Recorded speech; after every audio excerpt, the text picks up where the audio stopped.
Sairam tarot with Priyanka চ্যানেলে আপনাদের সকলকে স্বাগত জানাই।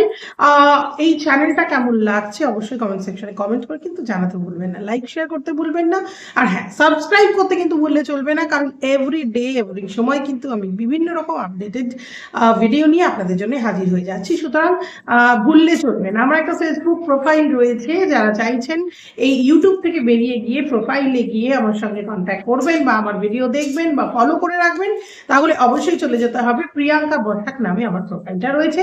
ওখানে গেলেই কিন্তু দেখতে পারবেন ডিভাইন গাইডেন্সের একটা লোগো রয়েছে, সেটা কিন্তু আমার প্রোফাইল। তো চলুন দেখে নেব যে আজকের টপিক, সে কেন আমায় বুঝলো না, আমি তাকে ভালোবাসি এখনো। একদমই তাই, কেন আপনার মনের মানুষ আপনাকে বুঝলো না। আমি তুমি করেই বলি, বলতে বেশি কমফোর্টেবল ফিল করি, তাই ওদেরকে তুমি করে বলছি যে কেন তোমাকে তোমার মনের মানুষ বুঝলো না, কি তার সমস্যা, কি তার সমস্যা যার জন্য সে তোমাকে বুঝলো না। চলো দেখে নেব যে তার সমস্যা কোথায় ছিল। আমি 3টে কার্ড নেব, কেন সে তোমায় বুঝলো না। আমি 3টে কার্ড নেব, 1, 2 and 3। দেখো, বেসিক্যালি তোমাদের সম্পর্কে সম্ভবত থার্ড পার্টি সিচুয়েশন ছিল। উনি কিন্তু ভালো যে ব্যস্ত না তা বলবো না, তবে উনি নিজের নিজের জায়গাটা গোছাতে একটু বেশি ভালোবাসতেন। গোছাতে শব্দটা একটু খারাপ লাগছে শুনতে।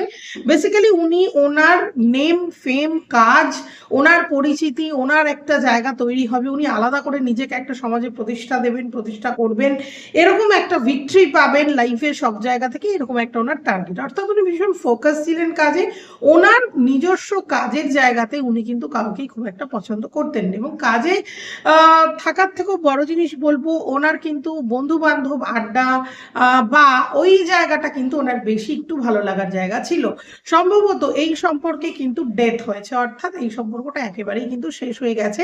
তবে এই সম্পর্কটা শেষ হলেও নতুন সম্পর্ক কিন্তু আগামী দিনে নিশ্চয়ই শুরু হবে, কারণ ডেথ কার্ড আমাকে দেখায় যে, আমাদের দেখায় বেসিক্যালি যে কোনো কিছু শেষ মানে নতুনের শুরু।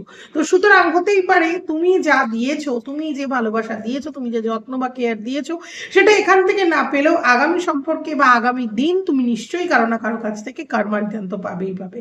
তো অপেক্ষা করো, ধৈর্য ধরো। আর হ্যাঁ, আমার মতন যদি ট্যারোট কার্ড রিডিং শিখতে চাও, জানতে চাও কি করে ট্যারোট কার্ড রিডিং হয়, আমরা কি করে এনার্জিকে পিক করি, কিভাবে ইনটিউশনকে পড়তে হয়, কিভাবে তোমার মুখ দেখে মনের কথা বলা যায় উইথ এনার্জি কানেক্ট করে, এই ট্যারোট কার্ডকে কানেক্ট করে, তাহলে অবশ্যই কিন্তু আগামী 7 এবং 8ই মার্চ আমাদের একটা ওয়ার্কশপ রয়েছে ট্যারোট কার্ড রিডিং এর, যেটা কিন্তু অনলি অ্যান্ড অনলি 499 এ তোমরা পাচ্ছ। যারা চাইছো শিখতে, তারা অবশ্যই এক্ষুনি নাম এনরোল করে নাও, কারণ আর কিন্তু বেশি দেরি নেই, অলরেডি প্রচুর লোক নাম এনরোল করেছে। নমস্কার।